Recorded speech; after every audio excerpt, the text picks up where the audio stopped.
Kasi kung maalala niyo po, yung tax ng ina mo, bantayan mo, it actually started 25 years ago.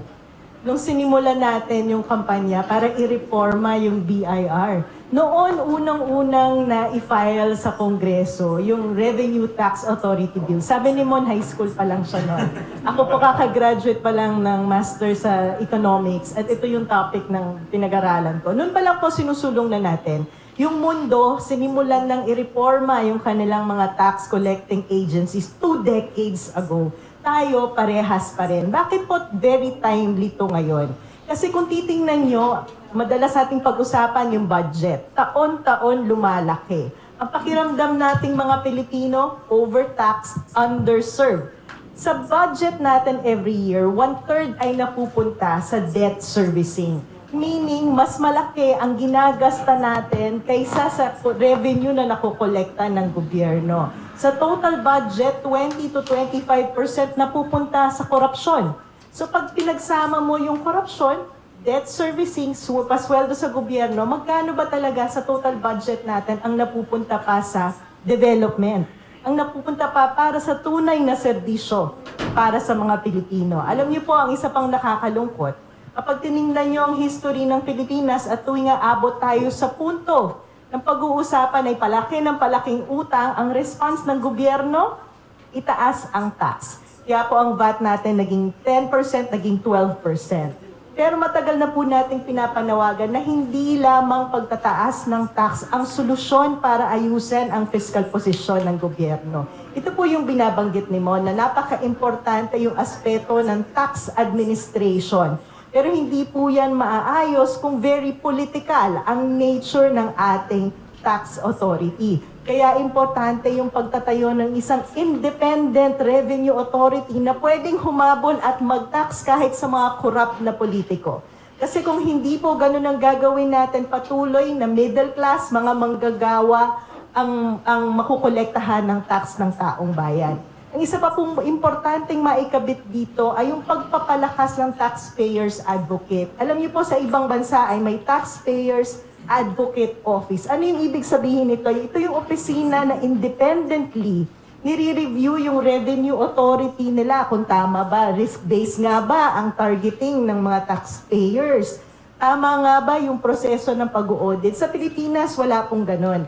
Ang COA, tinitingnan lamang kung tama ba ang mga financial reports ng BIR.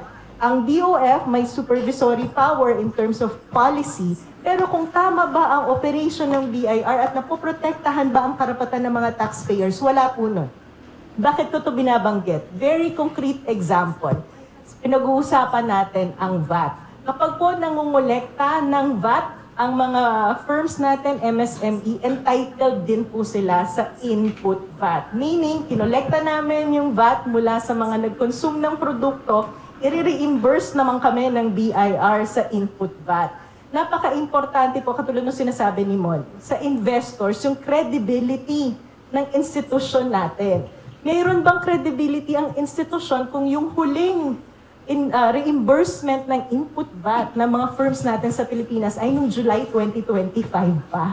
Isipin niyo po kung paano makaka-operate ang mga MSMEs natin kung hindi naman sila nire-reimburse ng input VAT ng BIR. At kung ganyan ang sistema sa atin, sinong investor ang papasok sa Pilipinas kung napaka-inefficient ng operation ng ating tax administration? Importante pong gawin ito dahil nakakatakot. Palaki ng utang, ano ang magiging response ng gobyerno? Ang sinasabi po natin, hindi dagdag na tax. In fact, ang sinasabi natin, ibaba ang tax, i-abolish ang BIR at customs. Hindi dahil galit tayo sa mga tao sa BIR at customs, kundi sinasabi natin, we deserve a better tax authority. Yung efficient, yung maayos, yung magiging matapat at independent politically. At higit sa lahat, ang sinasabi natin, kailangan maging patas ang taxation sa Pilipinas. Dahil ang malinaw na malinaw dito, yung mga mayayaman, nakakatakas sa pagbabayad ng tax, ang middle class, ang manggagawa, ang sumasalo sa pagpupondo ng budget ng bayan na napupunta lamang sa kurakot. No? Kaya talagang sabi namin ni Mon at ni Ann, napapanahon talagang isulong ito. Dahil ayaw natin na makita na naman natin at matagpuan yung sarili natin na pagkatapos kurakutin ng pera ng bayan, dagdag na tax ang sagot ng gobyerno para sa taong bayan. Let's be honest. The most uncomfortable truth. BIR and customs are corrupt. Their examiners are corrupt. Kung merong hindi, humarap dito, bibigyan ko ng pera. Lahat naman tumanggap. But the reality is, marami sa atin hindi rehistrado, hindi nagbabayad ng buwis, gumagamit ng mga broker, walang importer's license, bumibili ng resibo, naglalagay. So, di nyo dapat tinatanong kung corrupt sila kasi naglagay kayo, so alam nyo yun. Kaya nagugulat ako ba't ginagawang issue ng Senado dahil ayaw nilang sa kanila mapunta ang spotlight? Hine-headline nyo pa pag bumibida yung mga senador at congressman, galit sila sa mga korap na BIR, barya lang yung kinuha nun, yung ninakaw nyo po, bilyon. Yung kinuha po nila, hindi pa pumasok sa kaban ng bayan, diretso galing sa bulsa ng mga ayaw magbayad ng tamang buwis, na gumamit ng mga law firms at mga professionals para maging fixers. Yung ninakaw nyo po, pumasok sa kaban ng bayan. So sa akin, doon natin simulan.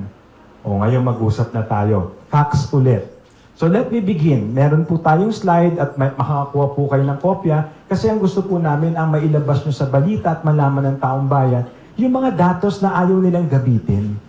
Yung mga impormasyon na buong mundo alam naman pero parang sa atin puro opinion at politika lang. So tulungan nyo po kami, nandito din po si Prof. Shelo at Ann, para hindi lang kampihan, kung hindi mag-provide din ng linaw, paliwanag at iba pang datos. Mahalaga po na yung mga susunod na araw, buwan, lahat ng pag-uusap tungkol sa tax policy, whether i-abolish ang BIR at customs, base sa mga datos, hindi lang opinion. Wala akong pakialam kung ayaw nilang i-abolish ang BIR at customs. Hindi nila mababago ang katotohanan, corrupt yung dalawang ahensya na yun. So, magandang umaga po ulit. As a former BIR examiner, now you know, I know what I'm talking about, and now working with policymakers and foreign investors through our company, the Asian Consulting Group, I have seen our tax system from both sides. And let me begin with the simple truth. Hindi po kulang ang buwis sa Pilipinas. Hindi rin mahirap ang Pilipinas. Kulang ang tiwala o mapagkakatiwalaan nga ba. Trust between taxpayers and government is very weak. And when trust is weak, compliance goes down. Ayaw magrehistro, ayaw magbayad ng buwis. Revenue leaks, sinasamantala ng mga mandaraya, tax evaders at smugglers. And investment slow. Investors are either waiting or leaving. The real issue is not tax rates. It is tax administration. How we design, implement, and enforce the system. That is why our proposal is clear. Reform tax administration through a National Revenue Authority. Hindi na po bago to, matagal na pong may mga panukala, hindi lang pinag-uusapan. So we are not the first to ask to abolish BIR and customs. We are not the first to even use the National Revenue Authority. But I guess we are the first to face you and to be in the news to claim that it's time. It's time to end corruption. It's time to end harassment. It's time to put corrupt politicians in jail by weaponizing the tax code not against ordinary and small taxpayers, but against the rich and powerful who are evading taxes. So some argue, including our incumbent commissioner, that the problem is mere governance, not structure. But when inefficiency and corruption persist, despite repeated reforms, we must ask, is the problem the people or the system itself? Or both? A fragmented system breeds inefficiency. Too much discretion breeds corruption. At some point, reform is no longer incremental. It must be transformational. Let me say what many Filipinos feel today. Overtaxed, but underserved. Have you heard it? please use it until they pass the law. We are overtaxed and underserved. More than 30 taxes in all government, across all government agencies.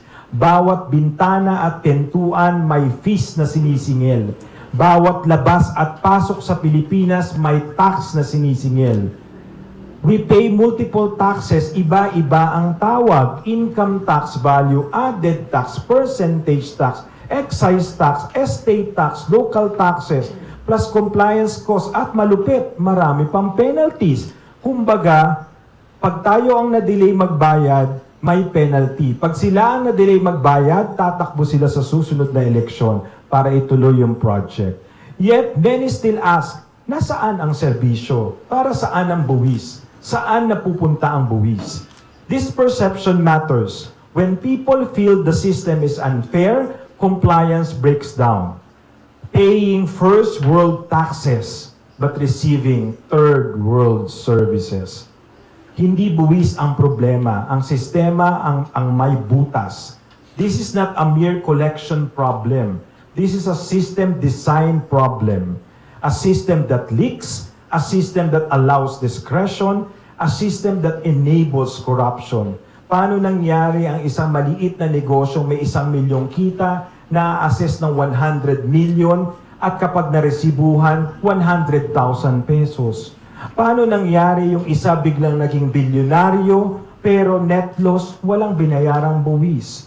Whether siomay, kalamay o anuman niyang tinda nyo, money laundering din yan. Pero bakit hindi sila nakakasuhan?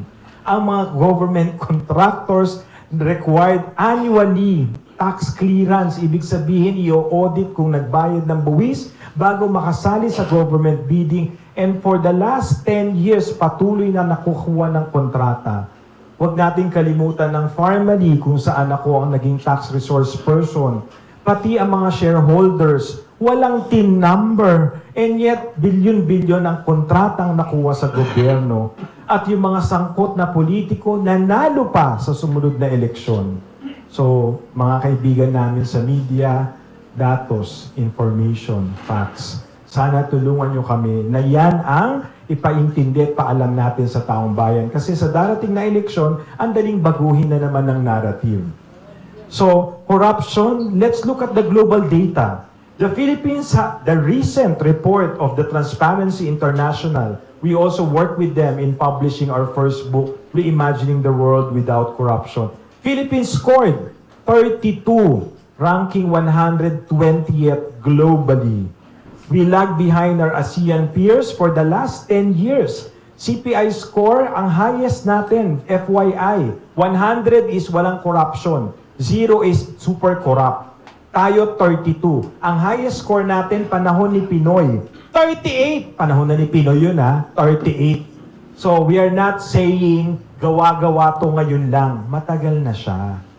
Pinipilit ayusin, pero for some reason, mas nagiging makapangyarihan at makapal ang mukha nila.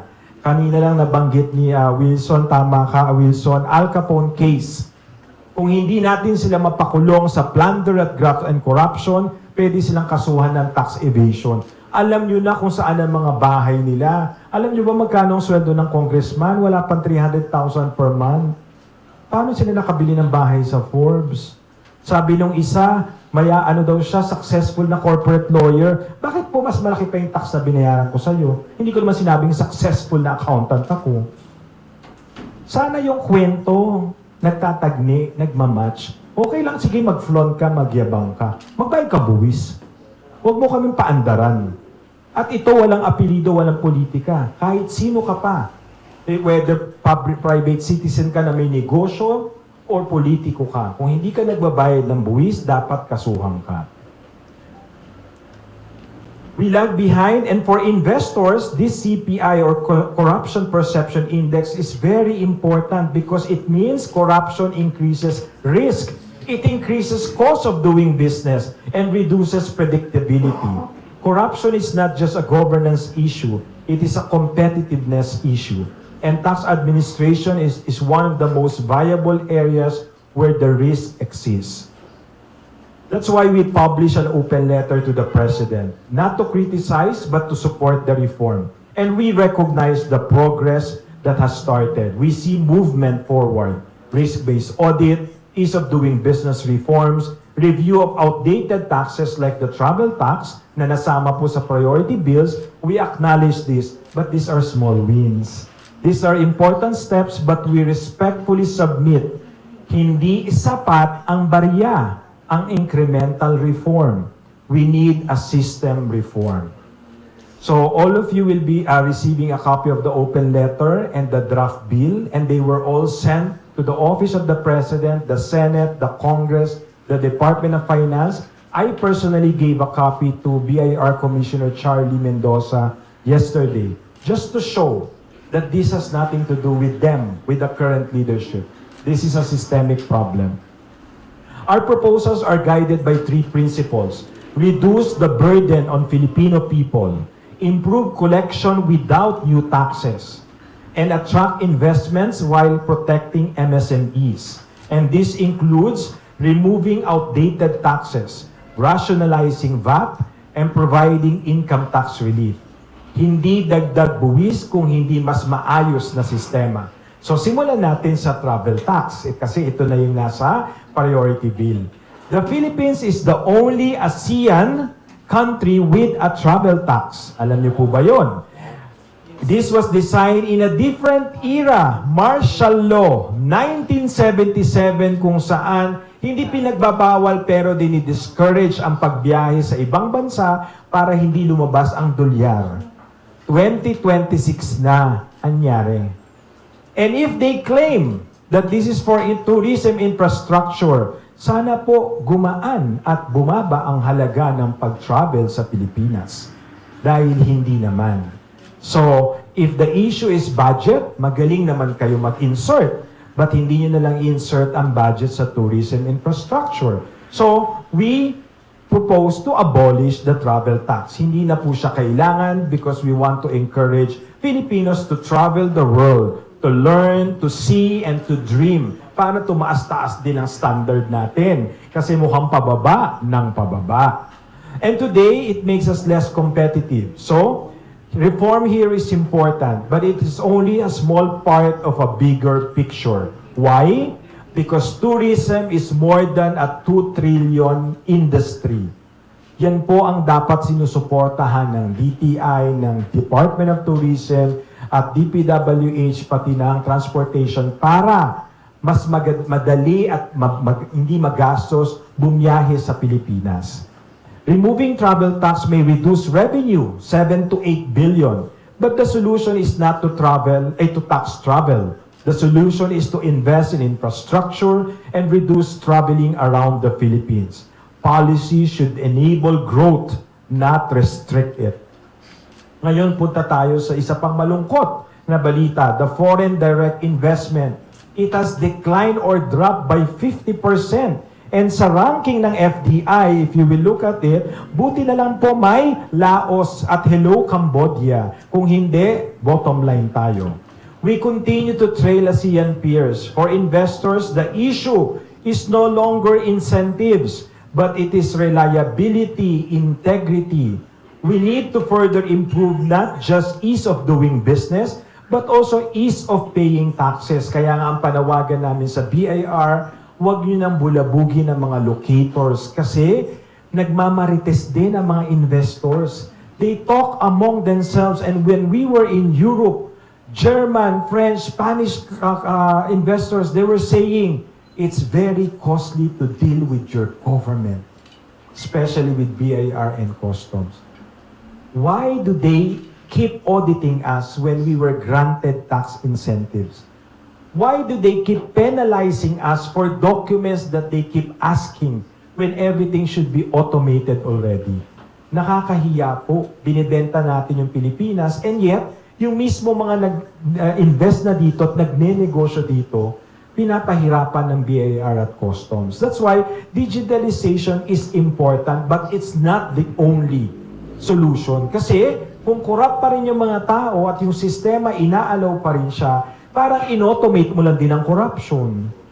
Diba? Baka mas bumilis pa yung pag-transfer ng funds. Wala nang maleta. Diba? Digital na, diretso pa sa Cayman Island. Diba? Meron akong politiko, nakita kami sa Bahamas. Hindi ko alam kung anong bit-bit niya. Kwento ko sa inyo sa susunod na media conference. Kasi lagi niyo naman siya nakikita. Nasa Senado siya eh.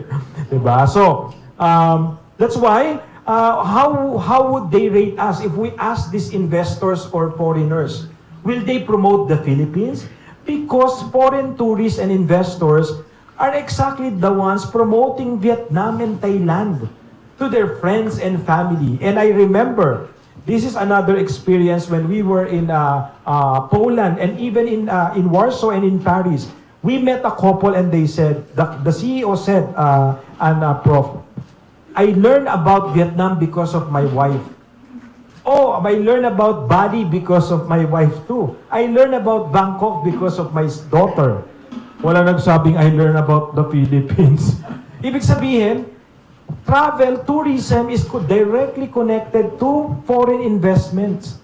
If they get to see the opportunities, the beauty of the Philippines, then they will come up with a business idea. They will see the investment opportunity. Eh kung sa Manila, NAIA pa lang, na traffic na, hindi niya nakalabas ng NAIA. Pinatayan ako ng microphone. Kung hindi na nakalabas ng NAIA, eh paano pa maki-invest sa Philippines, di ba? Now, let's talk about VAT, another interesting. Sabi ng matatalino nating lawmaker, sorry, I should have not said that. Baka hindi nila supportan yung bill namin.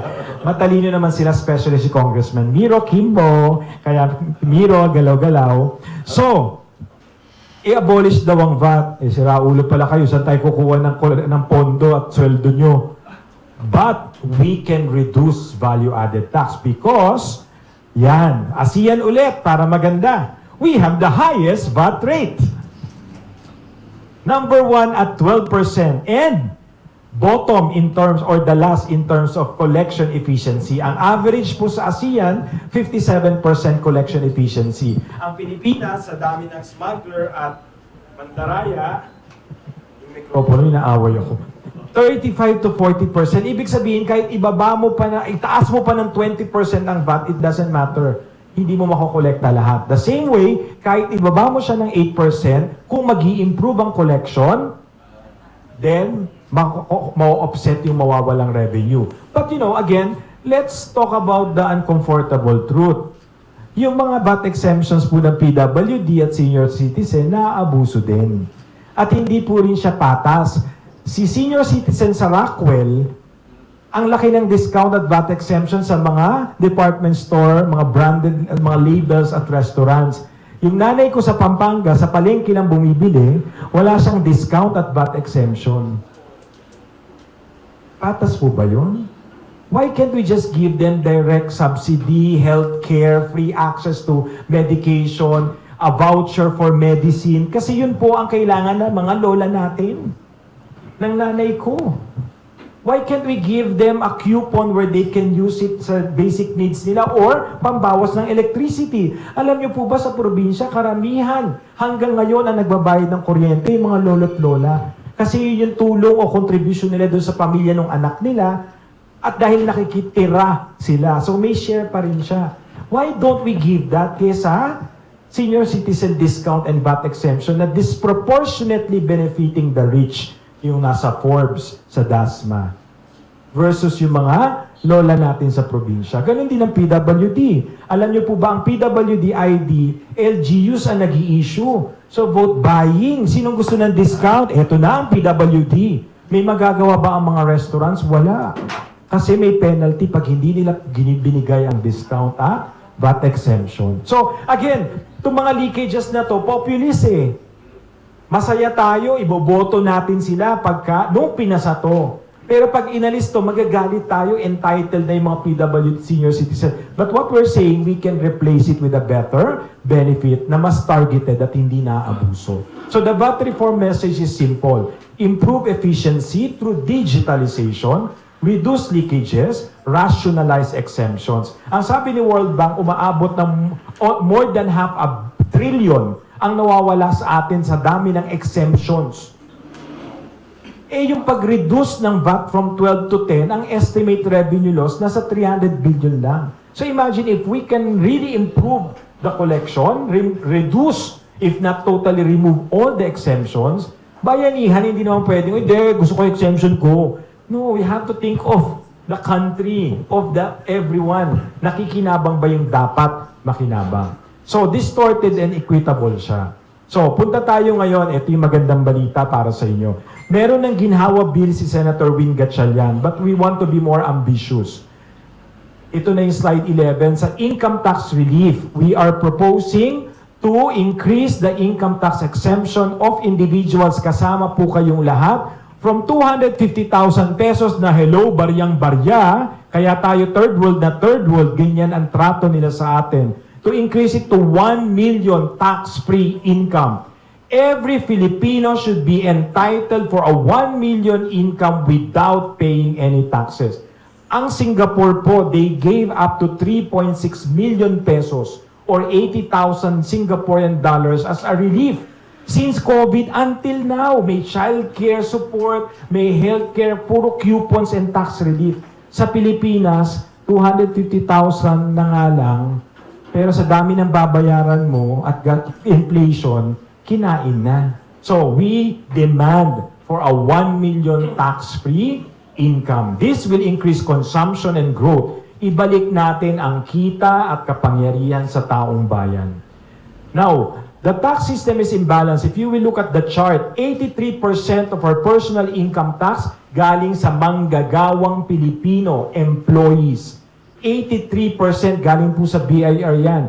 83% ng nakolektang personal income tax, withholding tax ng mga empleyado.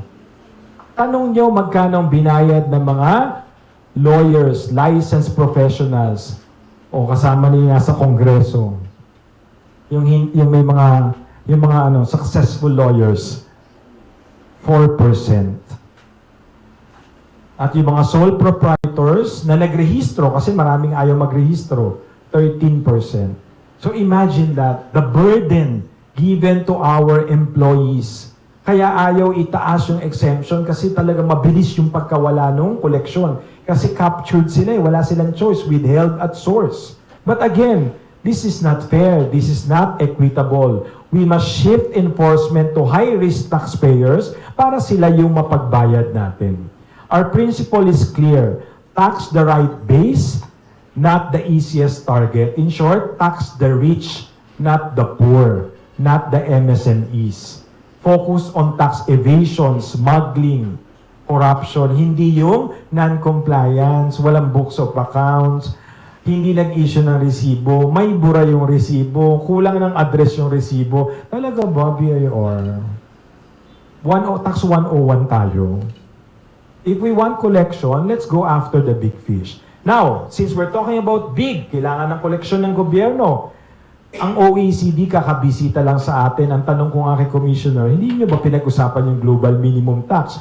Because until now, after 3 years or more than 4 years since former Secretary Jokno signed the inclusive agreement or framework, hanggang ngayon, hindi pa rin natin na-i-implement yung 15% global minimum tax. Ano po ang ibig sabihin nito? Para makakolekta tayo ng buwis sa Amazon, sa mga fintech companies, sa mga large multinationals na nagpa-profit shifting papunta sa Ireland, sa mga tax haven. Tapos, dito sila kumikita ng bilyon-bilyon, pero wala silang buwis na binabayaran dito. Tapos, ang hinahabol ni BIR, yung MSMEs. So, may mali eh.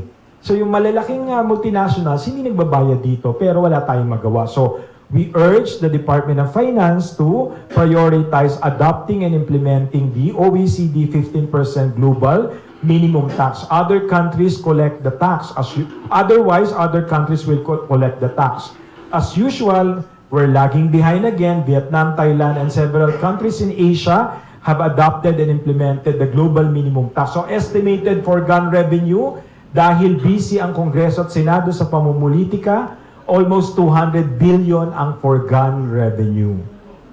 This is revenue from large multinationals and tech giants, Amazon, Google, Facebook, who are shifting their profit while making money in the Philippines and paying zero tax. So we must capture this revenue.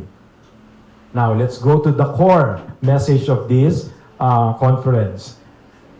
Let me be clear, this is not just a governance issue. This is a system design issue. We have a fragmented agencies, weak data integration, high discretion. And where discretion is high, corruption risk is high. That is why we need system reform. So ito na po, this is the centerpiece of our proposal, the National Revenue Authority. And we have already submitted the draft bill. Siyempre, hindi naman po kami lawmaker. So we have to submit it to senators and congressmen para i-sponsor or adapt nila. So the National Revenue Authority, a structural reform to modernize revenue administration. So 7 key features. Integrated revenue system, unified BIR and customs, one system, one data, one strategy. Eliminates fragmentation, reduces leakages, improves coordination, more complete and accurate data. Second, corporate-style governance, professional board and CEO, not coterminous with the president, clear accountability, performance-driven management, less politics, more professionalism. Fiscal autonomy, hindi na po hihingi ng pera sa Kongreso. They can retain portion of revenues for modernization like a GOCC. Invest in digital system, hindi aasa sa foreign grants. Invest in people. That is the performance-based compensation. Alam niyo po ba magkano ang sahod ng isang BIR examiner? Guess. 10? 20?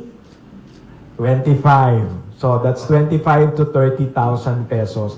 And you're asking them to collect 100 million, 1 billion. So wag na tayo magtaka kung bakit pag may maglalagay, tatanggap sila. At wag na rin kayo magtanong kung kurap sila kasi naglagay kayo, malamang tumanggap sila.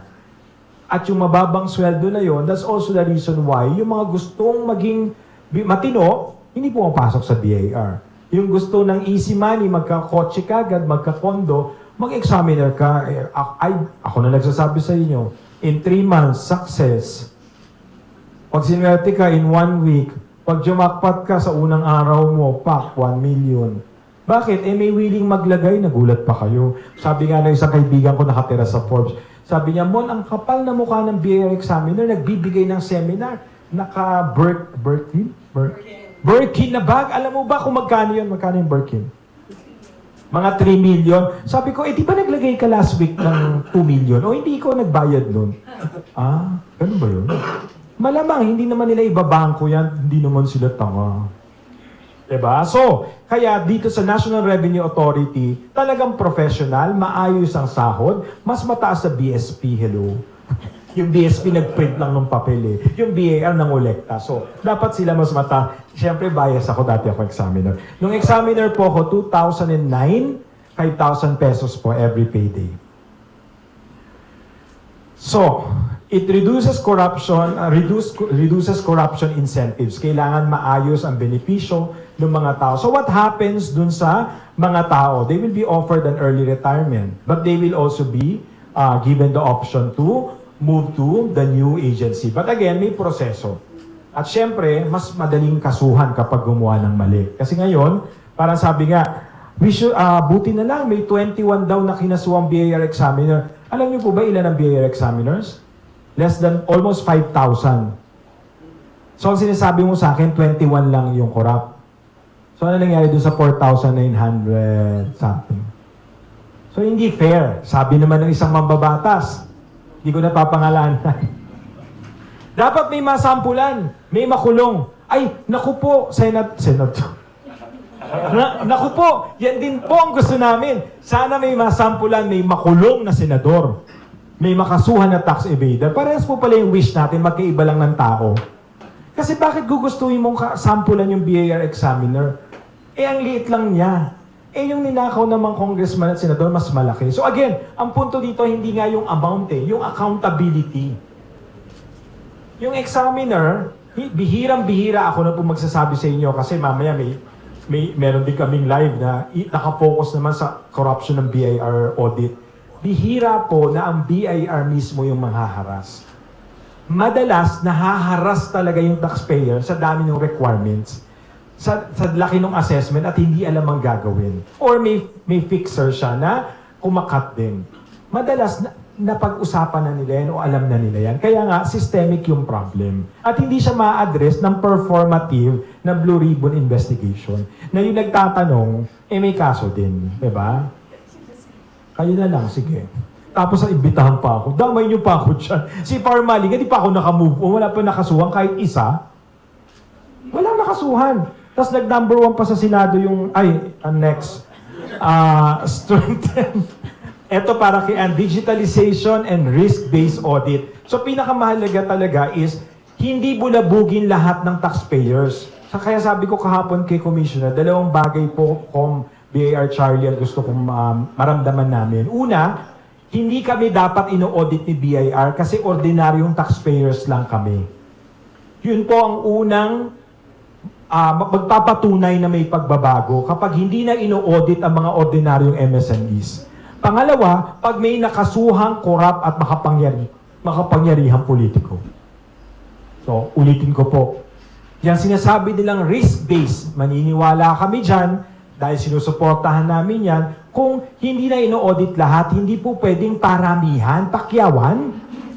Kahit 10 lang ang i-audit nyo, patulugin nyo, pagbakasyon nyo, pag-retreatin nyo yung mga examiner nyo. O kaya paikutin nyo sa palengke, pagturuin nyo ng Tax 101, total, magaling sila doon. Kahit 10 lang, paikutin nyo sa mga exclusive subdivision, hanapin nyo lahat ng transfer ng titles ng mga mansyon. I-check nyo kung may mga tax return yung mga yan, o at least tin number. Pag may nakasuhan po kayo, maniniwala po kami sa bagong Pilipinas na may pagbabago. Nag-automute po talaga siya kasi baka ma-record nyo.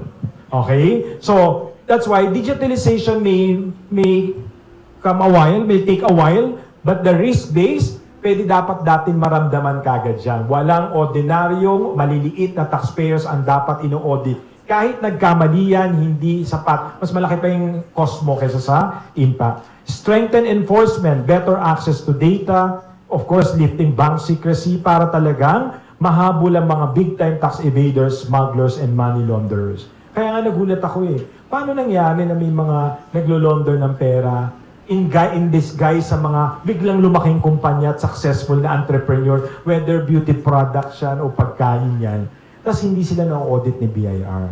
Samantalang yung iba na talagang MSMEs, naghahanap na ng fixer dahil sa buwan-buwan, ginugulo sila ni BIR. Now, hindi ito pangarap kasi global benchmarking, countries like Singapore, UK, Canada, and even Malaysia have already adopted this. So, higher efficiency, higher compliance, lower corruption risk. So, the Philippines will just have to align with the global standards. So, why does this matter?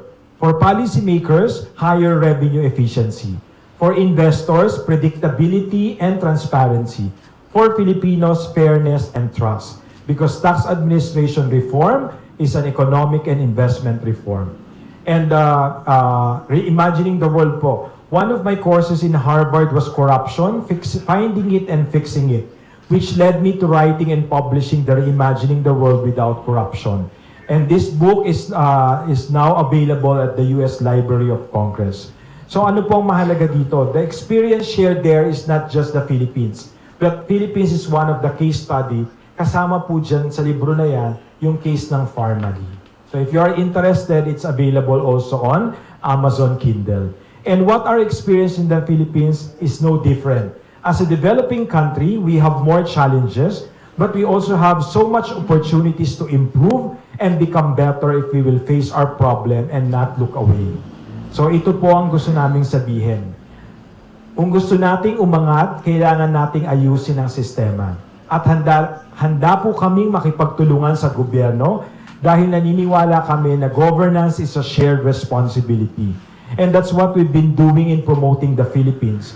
Working with the Board of Investment, the Philippine Economic Zone Authority, the Philippine embassies, and trade attaches around the world to attract more foreign investors. And back home, working with our policymakers. So before I leave our for our international roadshow, I will make sure that we have discussed all these tax policy proposals. And we have forged partnership, identified allies and champions like Prof. Shelo and Ann. And hopefully with our friends in media, our story will not end here. That we will continue discussing it in all platforms until our government will listen and act on it. We continue this work globally, engaging investors, governments, and institutions to position the Philippines as a credible investment destination. But we need to improve on a lot of things, especially in addressing corruption and ending bureaucracy. Let me end with this. The time for incremental reform has passed. We cannot continue burdening compliant taxpayers, losing investments, tolerating inefficiencies. Kailangan na nating kumilos. We need a modern system, a digital system, a transparent system, not just to collect taxes, but to restore trust, grow the economy, and protect the Filipino people. Tayo ang babago sa Pilipinas. Kaya tax reform now. Maraming salamat po.